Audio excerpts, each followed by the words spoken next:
Welcome back, and not just what this game is saying, it's saying it to you at the top of the screen, but welcome back for episode 3 of Get Gwenting. And we're going to take a pause here. I know you guys want to learn how to play the game, but we're just going to pause and think about the end game a little bit.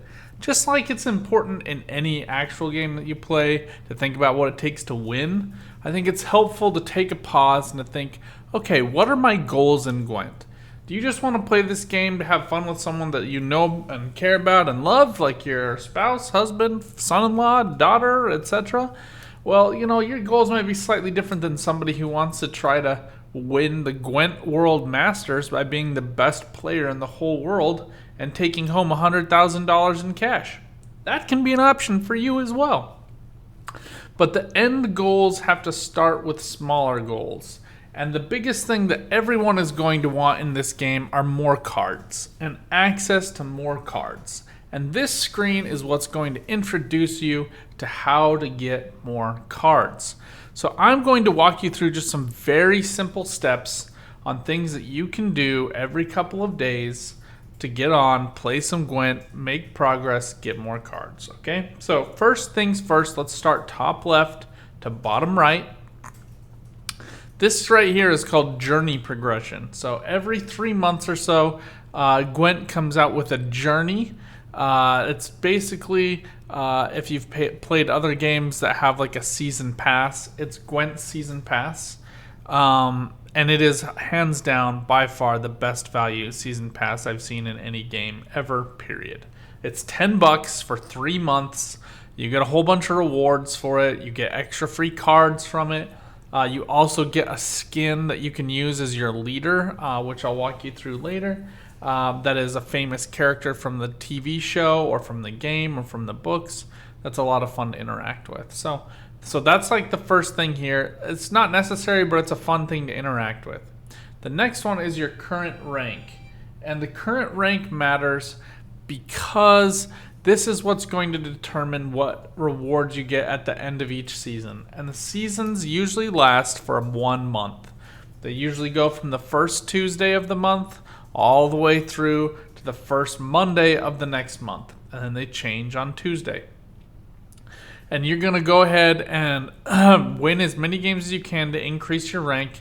And depending on where you end up is how many keys you get, which I'll get to after we get past this screen. So just note that rank is a way that you can move up and to get better rewards. If you're in this for the very long haul and you want to be a super competitive player, rank is also how you rank all the way up. When you hit 0, you become a pro. You hit pro rank. And when you make pro rank, you become qualified for the competitive play in Gwent. You don't have to do anything special other than sign a little contract they send to you, agreeing to their rules. But if you perform really well in the seasons and you place in the top 64, you get invited to an open. If you place high in the open tournament, you can get invited back to a season finale, and you'll play in a qualifier match against the top players of the game. If you win that, you get enough, or you rank high enough in that, you get what are called crown points, which are then used towards a final tally at the end of every year, and the players with the highest crown points are invited to the Masters, and the winner of the Masters wins a whole lot of money. If you don't care about that, you can just ignore everything I just said and just note that you want to get this number as low as possible to get the best rewards possible. For me personally, I'm not a super competitive player. I like to play the game because it's fun. I make decks because I enjoy it. I share those with other people because I want them to enjoy it, and that's what I do. I also do like getting the rewards, so I do push up as far as I can and usually make it to pro every season. Then this is your current level. This can go to level 60, and then you will do something called Prestige, which if you've played in other games, just basically resets your rank. It's going to send you back to 0, and every time you hit 60, you get a new reward. On my main account that I've played countless hours of Gwent on, I'm only Prestige level 5. You can make it to Prestige level 10. I think Prestige 2 and 3 are the ones where you get the most value, which we'll cover in a much later video. Just note that this is something that is going to increase the more games you play, and you don't really have to do a whole lot about it. You just have to know that it's there. Next, you have your daily quests, where you start with these, and when you first start out, you can only refresh these once. You see it says change quest, 1 of 1. When you hit prestige level 2, I believe, you can do these twice, which is really helpful in just getting some better options. My favorite ones are the play 60 cards. That's just super easy to do. And we're looking for the ones that give you keys. Sometimes you can get lucky, sometimes you don't. So here we missed out. We in fact got a little bit worse of an option. So it is a bit of a gamble, but these are ore. Ore helps you get more cards. Keys help you get more ore. Just that's all you got to know. And we'll walk you through the in-game economy in just a second, but it's fairly straightforward. And plus continue. So the current journey right now is Triss Marigold, amazing sorceress, super fun character, and she has some really cool vanity items that you can earn if you access the journey. Okay, so you get your every time you complete a ranking, you then unlock the avatar. So as you rank up, you get more of those. So I completed the tutorial. I had to play my 3 games, and we're just gonna go. This is the main loading screen, and we're not even going to play any games in this video. All we're going to do is talk about what you have to do. And welcome to everyone on stream. I stream these while I'm talking about this, so if you'd like to watch me and you'd like to ask active questions, go ahead and jump on screen. Hello to Chairman Wu. Thanks for joining. Prestige 5 is the one where you get a guaranteed premium in the first 4 cards. That is a good one. Good point. Okay, so this is your player profile. If you click up here, you can come in and see your character. You can choose your favorite card. So these are the cards that starts you off with as being able to choose. And then these are the basic card backs that you get as well. And it does give you, a Lady Justice that we'll go ahead and choose as ours, which is the tactical advantage you get if you go first. You get your summary. This is going to tell you where your showcase contracts are, and you can earn contracts by doing things. We'll cover that in a later video. Just note that it's something you can do. And then this is your ranked score. You have to hit rank 25 before you unlock that anyway, so don't worry about it. And then on the right side, it's going to tell you how many cards you have from each of the factions. So that's also a thing. Not a whole lot else to do in here. Just note that it's in here. And that's where you can look at your player profile. So this is the in-game economy all up here at the top right. The keys will take you to a reward book, which I'm going to get to in a minute. The ore takes you to a shop where you can buy these kegs. The kegs are where you open cards. You can buy these by the latest expansion if you want to get the latest expansion cards. Personally, when you're first starting out, I strongly recommend you just get the ultimate kegs.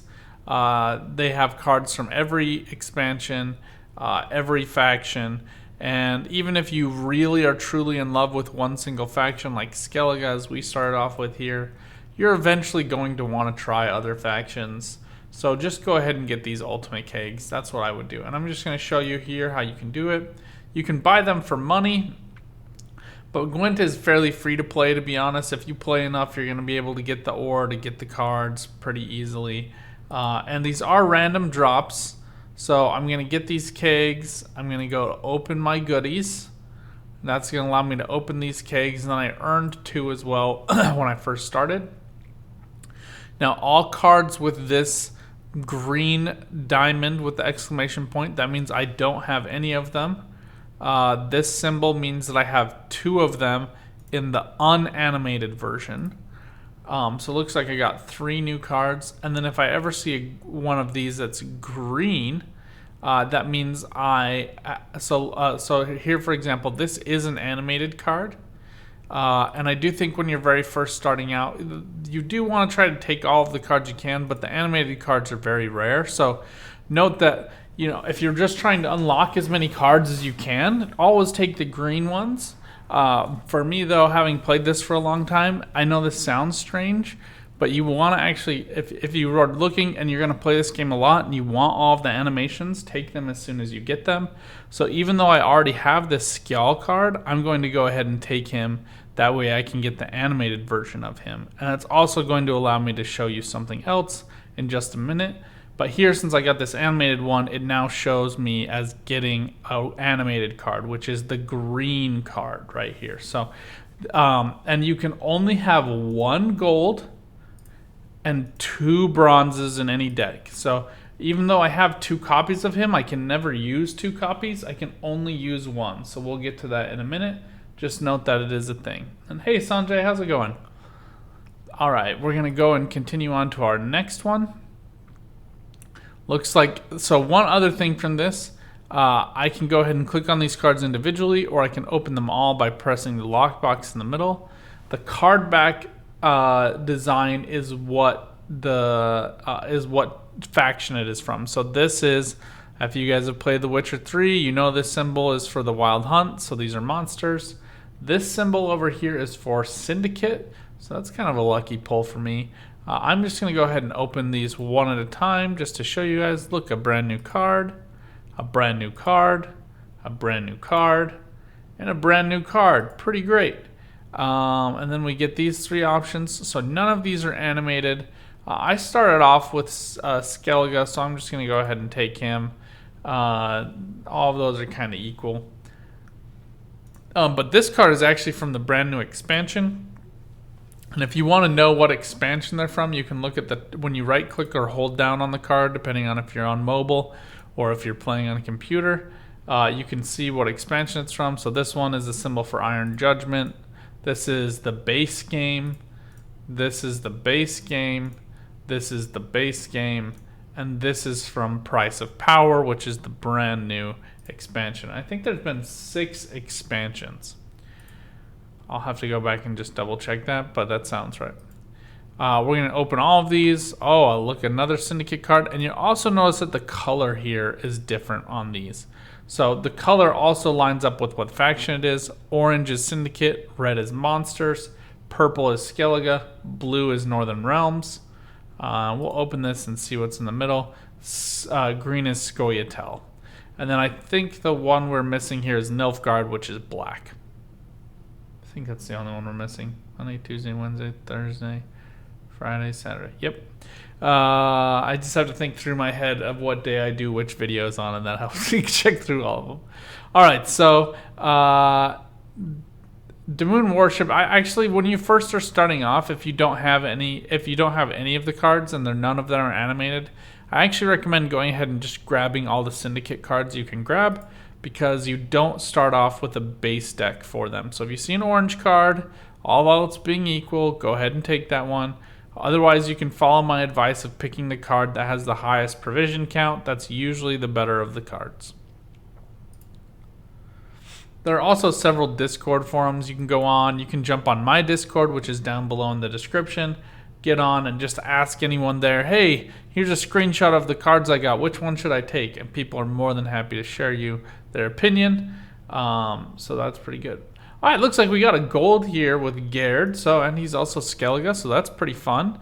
He's pretty good. He's not amazing, but he's pretty good. Notice that his provision is 7, so he's right there in the middle, on the lower side between 4 and 15. And then we can open this up and see what else we have here. All of these are 4s. Zrahid Vanguard is a 5. I actually don't think he's all that great personally.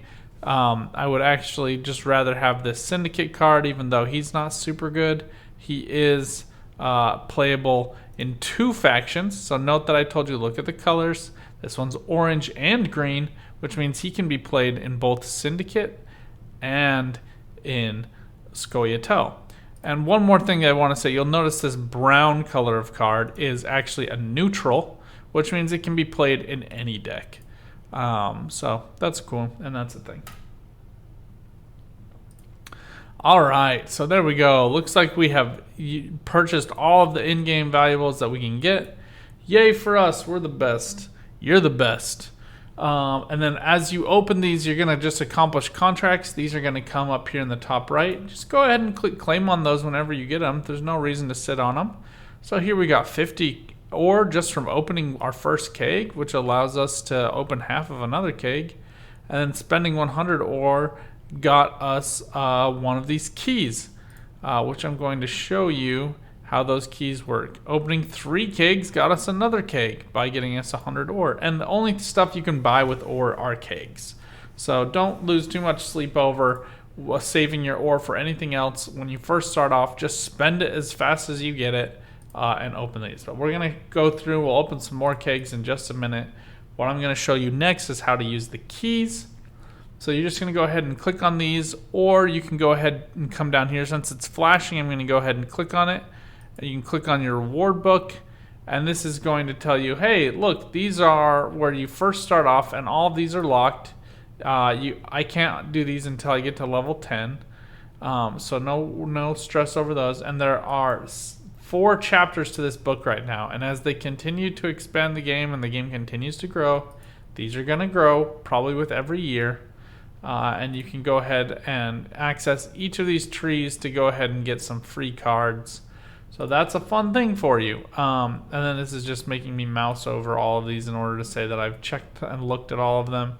But it's announcing each of the expansions as they came. So each one of those green exclamation points was an expansion.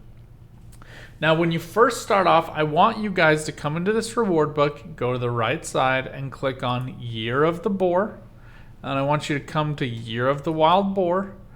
And then I want you to go ahead here and unlock these first nodes that are gold circles. If you have played the games or you're getting psyched for Witcher Season 2, you might recognize Vesemir, Lambert, and Eskel as the other Vesemir as Geralt's father figure, and Lambert and Eskel as Geralt's kind of brother figures in The Witcher. They are pretty good cards early game, so they're not going to be the greatest cards you've ever played. They are in a couple of pretty good end game decks, but right now I think the biggest thing for you to focus on is just going ahead and getting access to these guys. Go ahead and spend your reward points by holding down, and everyone, the cost that's listed below is how much it costs in keys. And all else being equal, I recommend for you when you first start off to go ahead and take the ones that are ore gets you the kegs. And then if you can't see, I can't quite buy this 3 because it costs 3 keys. I only have 2. The scraps are also quite good, but they're going to be better for in the longer run end of the game. And I'll get to how scraps work in just a moment. But let's go ahead here. We just got 350 ore, so we're going to click on that again. Come back into the store. We're going to buy ourselves 3 of these ultimate kegs. And go ahead and grab, and so you can actually press the back arrow to grab as many of these as you want. 300, there you go. And open these goodies. So Sanjay and Sharon Wu are naming their favorite cards. Sucrus, if you've played The Witcher 3, you know who Sucrus is. He's the muscle Hattori hires in order to protect his shop. And he also is a Skellige Syndicate card, so he plays for both, which is pretty great. Alright, looks like we got a few cards here. I'm just going to open all of these at once. Looks like we have already had these 2, so kind of a bummer to get them again. Or is it? We're going to get to that in just a minute. We did get a premium card. Premium just means it's animated. And here's another premium. This one's not the most engaging premium card, but it is a premium. You can see the sails flapping, so just give it a second to load to make sure you're getting the premium. This is also a Syndicate Skellige card, so this is an excellent option for us. We're going to go ahead and take that. And you can see the Centurion Spellweaver also ended up being a premium card, which is why it's showing up green. Now, one thing I also am going to point out to you, there are 4 rarities of cards, and we're going to get into those in a minute when we get to Deck Builder. Don't worry about that quite yet. We're going to open our next card, our next keg. Uh-oh. This happens sometimes.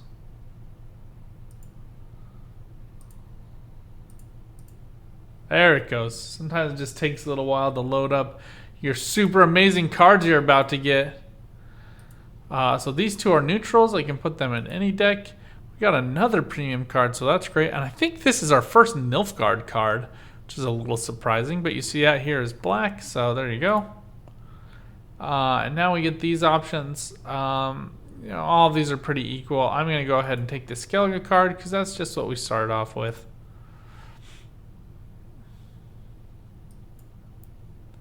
There we go.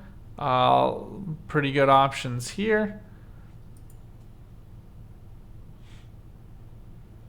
And I'm going to go ahead and take the Griffin. You know, Piercing Missile is a neutral card, so I could use it in any deck, but it's not super great, to be honest. So I'm going to go ahead and take the Griffin.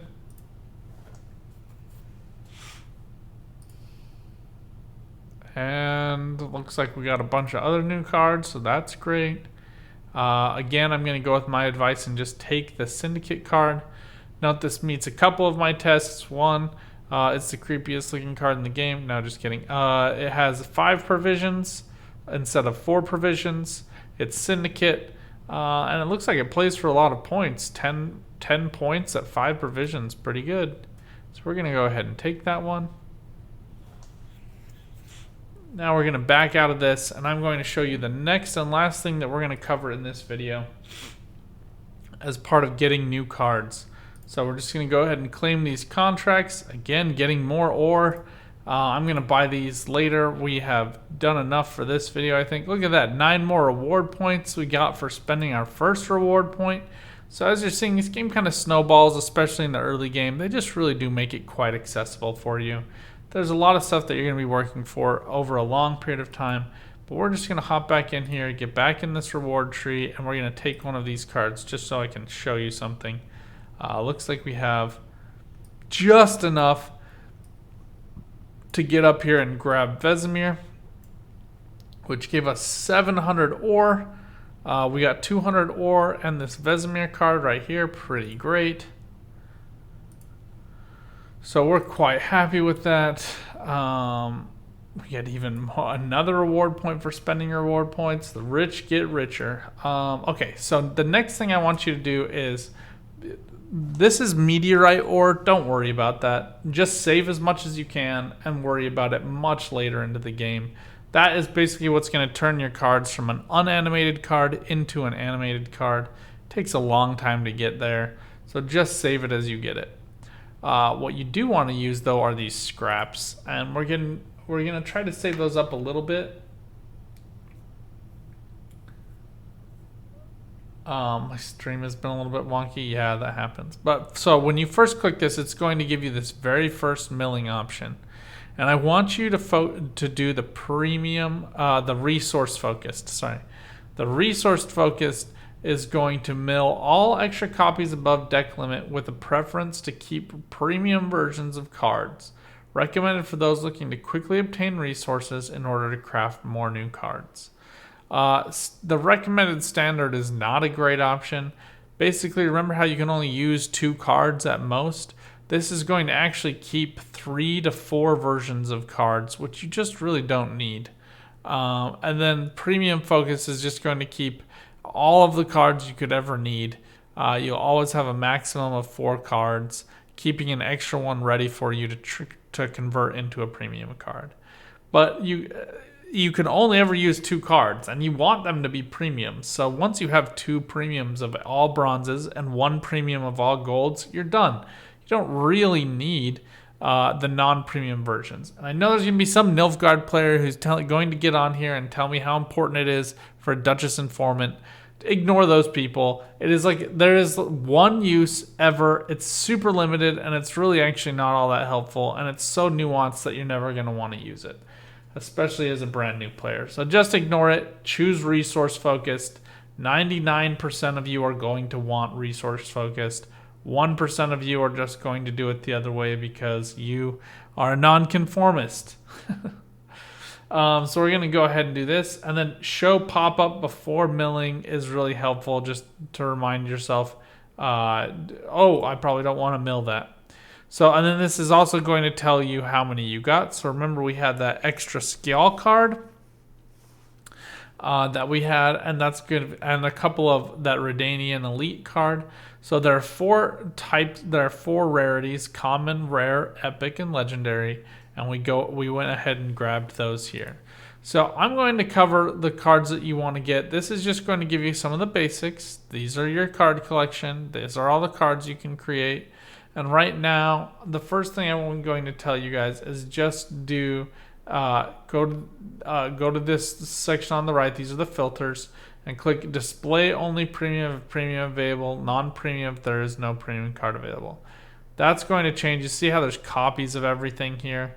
We're just going to go ahead and click on that, and it's going to distill everything down to one card.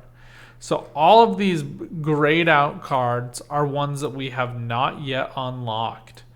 So as you're seeing here, there are a lot of cards we have not unlocked, and when you're at the top of the list, there are a lot more cards that we haven't unlocked than there are cards that we have. So you know, we're just going to be slowly building our card collection and adding these cards in. At the bottom, you're seeing a lot more. They're a little less rare, and so we're building those a little bit more quickly. Note that you're just going to get there over time, and one of the best things about Gwent, this is the last thing I'm going to say, you can use these card scraps to make a specific card. Now, you'll notice at the most of these ones at these higher numbers are legendary cards, and you can tell that by looking at the very top left. There's a small color here. So Arnagod is a legendary card, and they cost 800 scraps to make. An epic card, which is this purple, costs 200 scraps to make. And we'll scroll all the way down to the bottom because there are a lot of these down here. A blue one is a rare card, and these cost 80 scraps to make. And a gray card is a common card, which costs 30 scraps to make. So 30, 80, 200, and 800 are the thresholds. Obviously, the legendaries are the best cards, and having one legendary in your deck as a beginner can really transform the entire deck and give you some really, really good value. We're going to go through what I think are the very first cards you should be crafting in one of these next videos. But for now, we're just going to start playing the decks that you start with. I know this has been a lot of content on how to get cards and what to do with them. Don't worry about too much of this right now. You'll notice you start off with a starting deck for each of the factions, and that should be good enough for you. Don't worry about too much else right now. You're off to a great start, and you have more than enough resources to have some fun in Gwent. Look forward to seeing you guys in the next video of this playlist. Until then, good luck out there, have some fun, and keep on Gwenting. Bye for now.